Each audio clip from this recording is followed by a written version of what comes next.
Welcome back to cherry blogs Kannada. ನಾನು ಸರಸ್ವತಿ. ಎಲ್ಲರೂ ಹೇಗಿದ್ದೀರಾ? ಚೆನ್ನಾಗಿದ್ದೀರಾ? ನಾವು ಕೂಡ ತುಂಬ ಚೆನ್ನಾಗಿದ್ದೀವಿ ಅಂತ ಹೇಳ್ತಾ ಇವತ್ತಿನ ವೀಡಿಯೋನ ಶೇರ್ ಮಾಡ್ತಾ ಇದ್ದೀನಿ. ವಿಡಿಯೋ ಸ್ಟಾರ್ಟ್ ಮಾಡೋದಕ್ಕೆ ಮುಂಚೆ ಇನ್ನೂ ಯಾರೆಲ್ಲ ನನ್ನ ಚಾನಲ್ನ ಸಬ್ಸ್ಕ್ರೈಬ್ ಮಾಡಿಲ್ಲ, ಪ್ಲೀಸ್ ಸಬ್ಸ್ಕ್ರೈಬ್ ಮಾಡಿ, ಸಪೋರ್ಟ್ ಮಾಡಿ. ಹಾಗೆ ಪಕ್ಕದಲ್ಲಿರೋ ಬೆಲ್ ಐಕನ್ನ ಕ್ಲಿಕ್ ಮಾಡೋದ್ರಿಂದ ನಾನು ಮಾಡೋ ಹೊಸ ವೀಡಿಯೋಗಳ ನೋಟಿಫಿಕೇಷನ್ ಫಸ್ಟ್ ನಿಮಗೆ ಬರುತ್ತೆ ಅಂತ ಹೇಳ್ತಾ, ಇವತ್ತಿನ ಈ ವಿಡಿಯೋದಲ್ಲಿ ಒಂದು ಸೂಪರ್ ಎಕ್ಸೈಟೆಡ್ ವಿಡಿಯೋ ಅಂತಲೇ ಹೇಳ್ಬೋದು. ಏನು ಅಂತ ಹೇಳಿದ್ರೆ, ಇದು ನಮ್ಮ ಚುಂಚಕಟ್ಟ ಗ್ರಾಮದಲ್ಲೇ ನಡೆಯೋ ಅಂಥ ಕರಗ. ಮುಂಚೆ ನಾವಿದೇ ಊರಲ್ಲಿ ಇದ್ದಿದ್ದು, ಈಗಷ್ಟೇ ಮದುವೆ ಆದಮೇಲೆ ಬೇರೆ ಕಡೆ ಹೋಗಿರೋಂಥದ್ದು. ಇದು ಬಂದು ರೇಣುಕಾ ಯಲ್ಲಮ್ಮ ದೇವಿ ಹೂವಿನ ಕರಗ. ಇದೇ ಮಾರ್ಚ್ 13ನೇ ತಾರೀಕು ಹೋಳಿ ಹುಣ್ಣಿಮೆ ದಿವಸ 12:15ಕ್ಕೆ ಹೂವಿನ ಕರಗ ಹೊರಗಡೆ ಬಂತು. ಈ ರೇಣುಕಾ ಯಲ್ಲಮ್ಮ ದೇವಿ ಏನಿದ್ದಾರೆ, ಇದು ತುಂಬಾ ಹಳೇ ದೇವಸ್ಥಾನ ಅಂತಲೇ ಹೇಳ್ಬೋದು. ತುಂಬ ಹಳೇ ದೇವಸ್ಥಾನನ ಈಗ ರಿನೋವೇಷನ್ ಮಾಡಿದ್ದಾರೆ ಅಷ್ಟೇ, ಒಂದು 5-6 ಇಯರ್ಸ್ ಬ್ಯಾಕು. ಬಟ್ ನಾವು ಇಲ್ಲೇ ನಮ್ಮ ಚೈಲ್ಡ್ಹುಡ್ ಎಲ್ಲ ಏನಿದೆ, ನಮ್ಮ ಮೆಮೊರೀಸ್ ಎಲ್ಲ ಇದೇ ಊರಲ್ಲೇ ಇದ್ದಿದ್ದಂಥದ್ದು. ಬಟ್ ನನಗಂತೂ ಸೂಪರ್ ಎಕ್ಸೈಟೆಡ್ ಈ ದೇವಸ್ಥಾನಕ್ಕೆ ಬರೋದು, ದೇವ್ರನ್ನ ದರ್ಶನ ಮಾಡೋದು. ಹಾಗೆ ಕರಗ ಅಂತ ಹೇಳಿದ್ರೆ ಒಂದು ತುಂಬಾ ಪವಿತ್ರವಾಗಿರೋ ಅಂಥದ್ದು ಅಂತಲೇ ಹೇಳ್ಬೋದು. ನನಗೆ ಬುದ್ಧಿ ಬಂದಾಗಿಂದ ನಾನು ಯಾವ ಕರಗ ಕೂಡ ನೋಡಿರಲಿಲ್ಲ. ಇದೇ ನನ್ನ ಚುಂಚಕಟ್ಟ ಗ್ರಾಮದಲ್ಲಿ ಏನು ನಡೆಯುತ್ತೆ ಕರಗ, ಅದೇ ನಾನು ಫಸ್ಟ್ ನೋಡಿದ್ದಂಥ ಕರಗ. ಸೊ ಬನ್ನಿ, ಜಾಸ್ತಿ ವೆಯ್ಟ್ ಮಾಡೋದು ಬೇಡ, ವಾಯ್ಸ್ ಓವರ್ ನಾನು ಕೊಡೋದಿಲ್ಲ, ರಾನೇ ಹಾಕ್ತೀನಿ. ನೋಡ್ಕೊಂಡು ಬನ್ನಿ, ನಾನು ಮತ್ತೆ ನಿಮಗೆ ಕೊನೆಯಲ್ಲಿ ಸಿಗ್ತೀನಿ.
ಸೊ ನೋಡಿದ್ರಲ್ಲ ನಮ್ಮ ಚುಂಚಕಟ್ಟ ಹೂವಿನ ಕರಗ ಯಾವ ರೀತಿ ನಡೆಯುತ್ತೆ ಅಂತ. ಜನ ಜಂಗೂಳಿ ಅಂತ ಹೇಳಿದ್ರೆ ಇದು ಜಾತ್ರೆ ಅಂತಲೇ ಹೇಳ್ಬೋದು.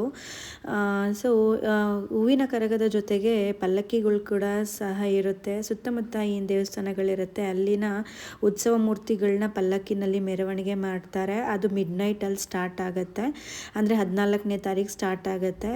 ಇದು ನಾವು ರಾತ್ರಿ ನಡೆದಿರೋ ಅಂಥ ಕರಗನ ನಾನು ವಿಡಿಯೋ ಶೂಟ್ ಮಾಡ್ಕೊಂಡಿರೋಂಥದ್ದು. ಸೊ ನೋಡಿದ್ರಲ್ಲ ಯಾವ ರೀತಿ ನಮ್ಮ ಕರಗ ಇದೆ ಅಂತ. ಸೊ ವಿಡಿಯೋನಾರು ಇಷ್ಟ ಆಯ್ತು ಅಂದರೆ ಗೊತ್ತಲ್ಲ ಏನು ಮಾಡಬೇಕು, ಲೈಕ್, ಶೇರ್, ಕಮೆಂಟ್ ಮಾಡಿ. ಮತ್ತಷ್ಟು ಒಳ್ಳೆ ಕಂಟೆಂಟ್ಗಳ ಜೊತೆ ನಾನು ನಿಮಗೆ ಸಿಗ್ತೀನಿ.